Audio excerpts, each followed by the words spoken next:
Hey everyone, it's Jax from How to Travel with Kids, and today I'm here to talk to you about Litchfield National Park and the best places to swim there with your kids. So the first things you need to know about Litchfield is it is a national park that is about 1.5 hours drive southwest of Darwin.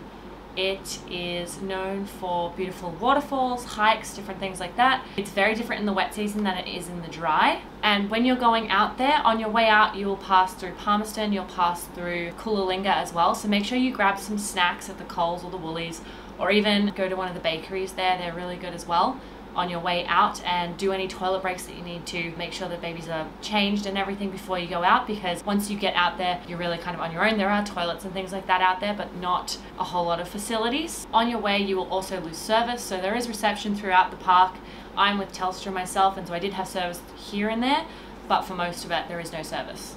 Litchfield is notorious for bug bites. Just make sure you've got the insect repellent, and always obviously have sunscreen as well. At the moment, Litchfield is a free national park, but they are talking about introducing a few fees for non-residents. But at the moment, as of right now, as we're filming, it is free as well. So I wanted to start by talking about Wangi Falls, or Wangi Falls, or however you say it. It is a beautiful waterfall, or two waterfalls actually, that is down in Litchfield, and it is great for families. It's really, really good for young kids, but obviously all the way up into older years as well. You can actually swim the whole way across the big swimming hole over to the waterfalls, and that could be really great, but we didn't do that ourselves. We were just hanging out in the shallow area. So it's really good for young kids if they're not yet able to swim on their own.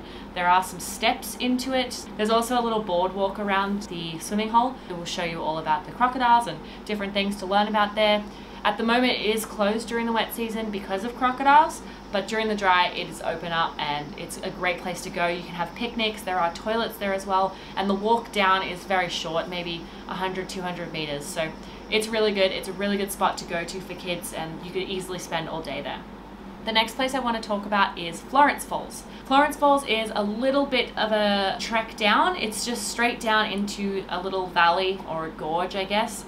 There are 2 or 3 waterfalls technically down there, and there are steps again that go into it, or you can take the natural route.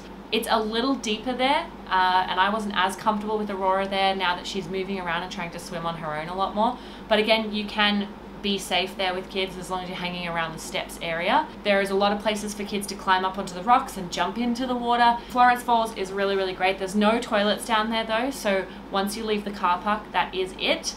The hike down isn't that long. It's about 400 meters, it says, but I think it's 135 stairs. You can take the scenic route back, which will take a little bit longer, but apparently it's really beautiful. I didn't do it personally because when I went, I had Aurora in the carrier, and carrying her up 135 steps was hard enough for me.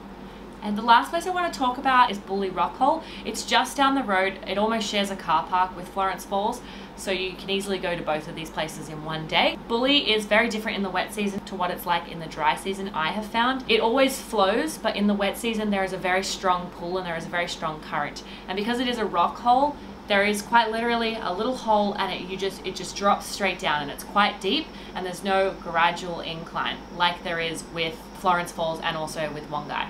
I wouldn't necessarily recommend it for anyone who has a kid who can't swim for themselves and you want them to be strong swimmers, because I personally had Aurora with me and I went over to where the water is flowing over the top into the lower falls, and I felt the current trying to push me up and over those rocks, and that could have been really, really dangerous. So I didn't actually get any footage while I was swimming with Aurora there because I was just focusing on making sure that we were both safe. So I would definitely recommend checking out Rockhole, and you can actually walk up and down on the sides of it to go up to the upper falls or down to the lower falls, and it's really, really beautiful.